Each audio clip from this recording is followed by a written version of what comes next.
how this archival impulse is related to that idea of loss, of the loss of a community, the loss of a way of living, and how this relates to present urgencies. Well, I didn't have enough time to really go in depth into the history of why I feel this is important. But in terms of homogeneity, I think we have no idea of how much conflict there will be in terms of the kinds of sounds and the accuracy and the non-accuracy and imagined, and that will be that we need to confront as we are creating the archive and creating the system. Because really, for me, the interesting thing about this project is that, okay, in a few years' time, I don't know how long it will take, we'll have an interesting thing that we can use or experience. But in the process of this, we are in discussion with so many different kinds of people, from historians to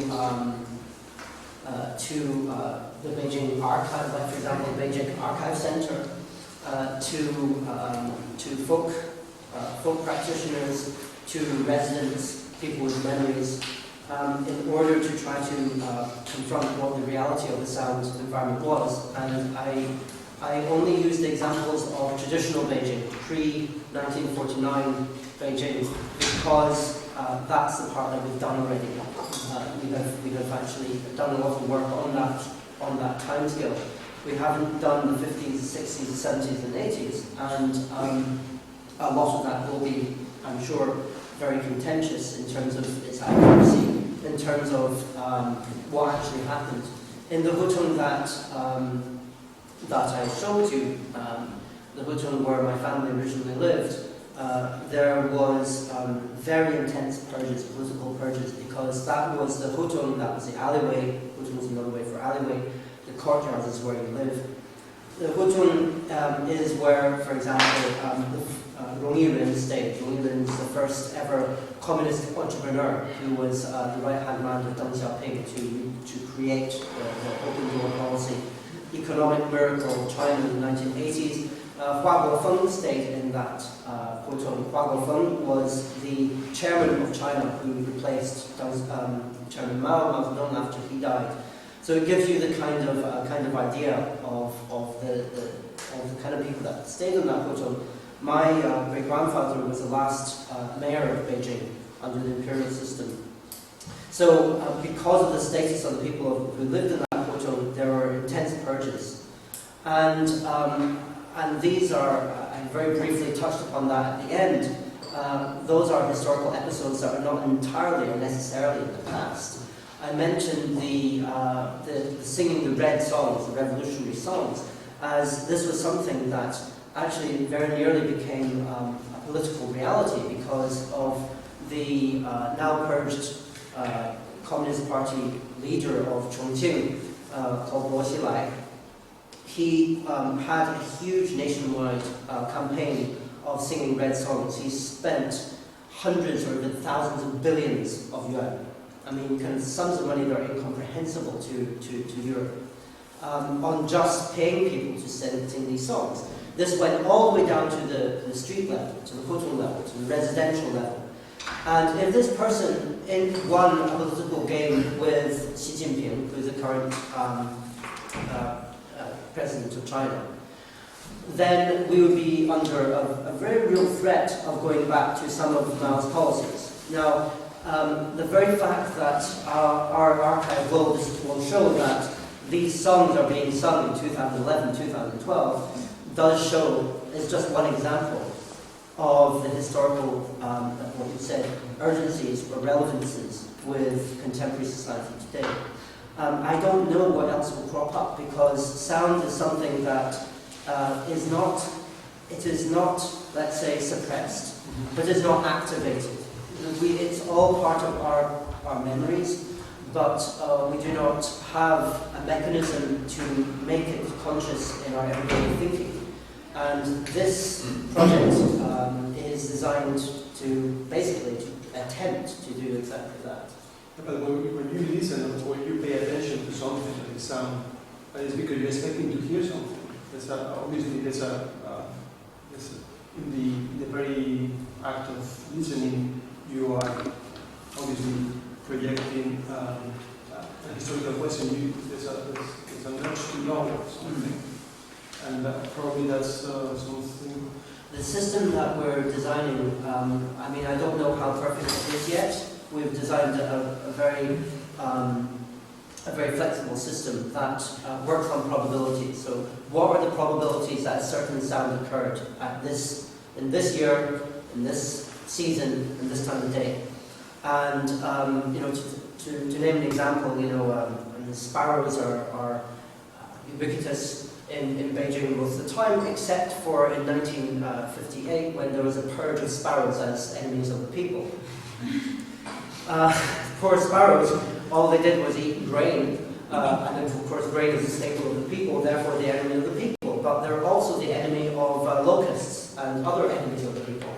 So people were on the ceilings with pots and pans, not ceilings, sorry, my English is really bad now, I'm trying to on the balconies, on rooftops, everywhere on the streets, just banging pots and pans together.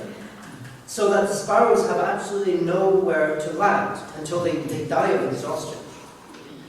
And now that's a sound. And that's a sound that you would not necessarily expect or be looking for unless you knew the history. I mean, we don't know how to record the sound of the exhausted sparrow yet. But the sounds of pots and pans, and that year you do not hear any sparrows. There is silence of sparrows. So there are things that you can look for, but there's absences that you don't necessarily look for, but are eerily present as absences. I just interject because, I mean, Jesus says that listening is an intentional act. But the interesting thing is that we don't have earlids the way we have eyelids. And in the sense that we're that's the interesting, I think, one of the things too in the soundscape model is that we can't not hear. We're subjected to these sounds, although we're not necessarily aware of them or assimilating them, and they're constituting our subjectivity. And so my question is then, what about the fact that today sound is actually, this is a quick political question as well, is the object of intellectual property rights. And that although we're obliged to hear sounds, like when I'm not talking about vision, this is like you walk through the mall, there's always some kind of music playing. But if you're a composer and you want to integrate those sounds in your own compositions, you have to pay, you're allowed to get sampled for 2 seconds and the rest you pay. And that's what's killed folk music, right? So how do you figure that out? Going back to the issue of how sound is something that we can't choose to hear, that is why we don't remember it, or why we go mad. Because we can't close our eyes. Our brain has a very strict filtering system on what we choose to actually hear and what we don't, like language, music, and other things that we choose to filter in. Otherwise, you're in a crowded place and you've heard every conversation, you just go mad. So your brain has a very sophisticated filtering system of actually determining what you hear and what you don't hear.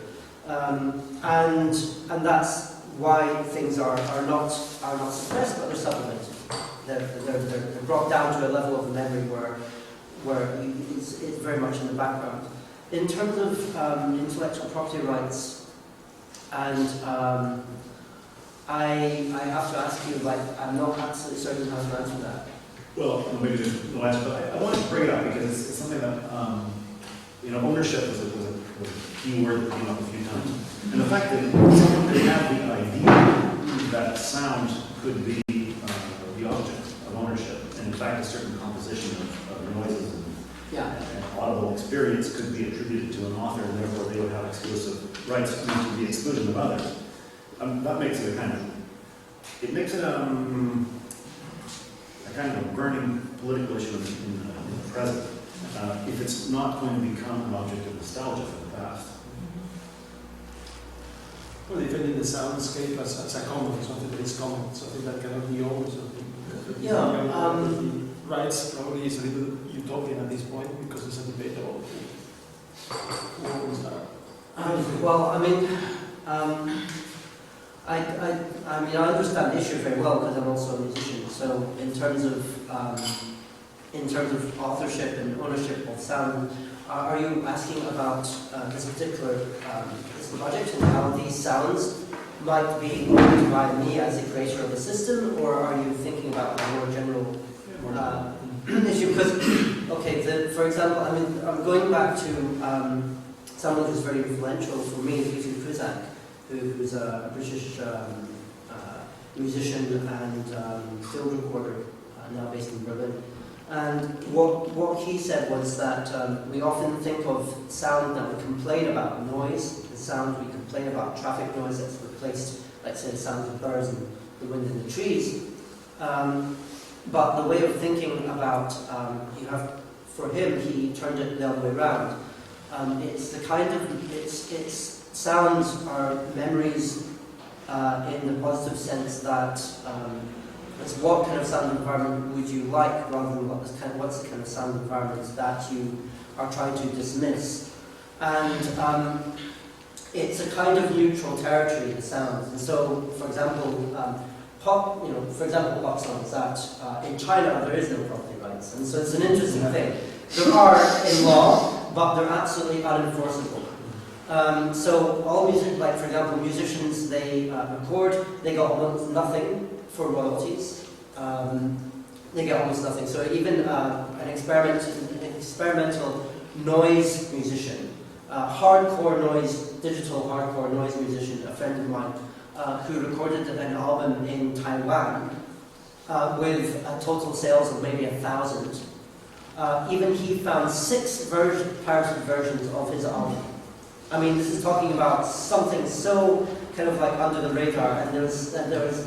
So just think of anything that has any kind of popularity. So people only get paid for concerts. You know, so the more you're popular, the more concerts you play. And pop music in Chinese society and its role is very much it's sung by people in the streets. It's very ubiquitous. It's not only played. It's not so much radio play. It's not so much radio play. It's played in hairdresser salons, and it's played in restaurants, and it's sung by people in the streets, and it's sung in karaoke bars. So there's a very different, nobody pays royalties for playing, music in a bar. And there's no such thing as jukeboxes. We pay for music. It's insane in somewhere like China. So there's a very different relationship, I think, in our music environments in which, the presence of pop music becomes a part of the sound environment. In fact, I worked with a musician on this very aspect before, where he noticed this phenomenon. He took Beijing's top 10, the top 10 songs that are most popular songs in China, and he got a British band with an 8-year-old singer to reproduce these very songs in a very British old-fashioned style. And then distributed them all around, music shops and bars and cafes all around Beijing, as a part of this no propriety issue that exists around these things. But still, it's ironic that we couldn't make this project public because it was legally infringement of copyright. But we could do it on a social level. We could do it still very much on the level that we're talking about, level of the street.